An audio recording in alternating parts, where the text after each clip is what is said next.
So I just got done watching Markiplier's debut feature film, Iron Lung, or how I would like to call it. And this film surprised me, shocked me, and ultimately defecated on my expectations in a variety of different ways. But before we get to that, I want to lay the groundwork. So on this channel, I love to hate on things. It's my bread and butter. I thrive off negativity. Anything negative, I'm for it. You're just like me, for real! And one of the reasons why I do so much hating is because destroying a house is a lot easier than building one. So this video is going to be a difficult ask for me for that reason, but also because I just genuinely hate a lot of things. So when I heard that Markiplier was not only going to direct, but also be the lead actor in a film adaptation of Iron Lung, the video game that seemingly came and went like a fad, that came and went like the shit in Trump's diaper, a symphony of alarm bells rung in my head like it was Code Red DEFCON 1. Markiplier plus Iron Lung plus 54% of Rotten Tomatoes primed my mind coming into this and made me clench in preparation for the absolute pile of dog shit that I was expecting this movie to be. Trust me, I thought this movie was going to be a sea of shit and I was going to be the one in the submarine. I had very low expectations. I'm talking about expectations lower than what your parents' expectations are of you, especially after having watched Shelby Oaks, which was insipid garbage. And that movie was directed by a film critic who has seen more films than Markiplier has played games, who has seen more films than the amount of redactions in the Epstein files. Like, ask yourself, when was the last time a prominent YouTuber ventured out of YouTube and created a creative work worth a damn? The only thing that comes to my mind is Quedeca and Joji, but that's music. However, when it comes to directing movies or being a mere actor in a movie, my mind goes totally blank.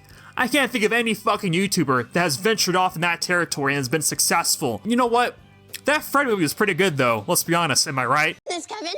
Oh, okay, what are you going to Judy's house for a little play date, huh? Are you guys gonna do She hates you, Kevin. I see how you misunderstood it because she hates you.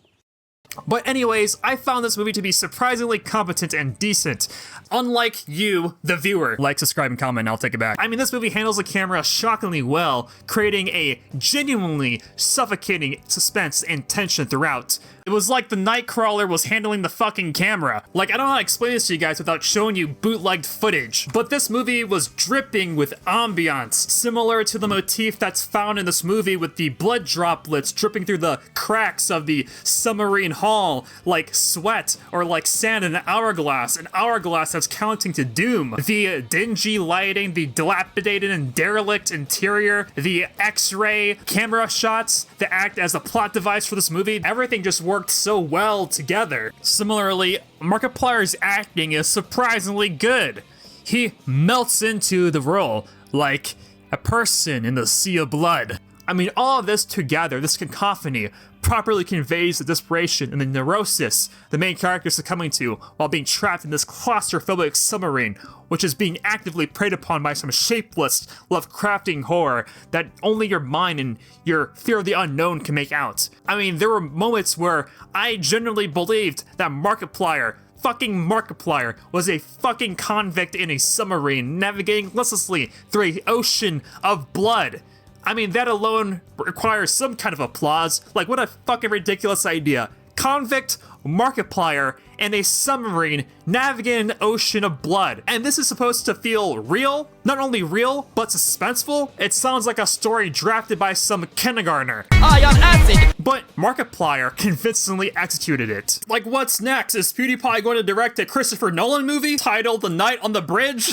It all makes sense in retrospect, because on one hand, you've got a prolific horror game Let's Player YouTuber who has acted and cosplayed as the victim/main character of the countless horror games he has done Let's Plays on. And then you factor in his deep appreciation for entertainment and by extension Iron Lung, and you have yourself a rather compelling recipe. And with an indie budget, Iron Lung makes the perfect template and blueprint for a compelling low-budget movie. It has a limited setting and set and a unique premise, and the game itself was genuinely unnerving and scary at times. So the recipe for greatness was there, however, I just couldn't see it. All in all, this was a damn decent movie. I am glad someone finally surmounted the dreaded talentless YouTuber curse in spades. Never thought it was going to be Markiplier. Not saying that it doesn't have the entertainment talent, but directing and acting, I could have never expected it. But I'm glad to see it. You know, I can only imagine the shock and the thrilling roller coaster of the person who developed Iron Lung. What a crazy beginning and finish to this idea that was probably created, formulated, and executed from some basement. This movie acts as a major fucking W for indie game developers and indie film directors. I hope this movie acts as a glimpse into the future of the film industry. Anyways, that's it for today's video. Hit like, subscribe, comment, and I hope to see you guys in the next one. Peace the fuck out.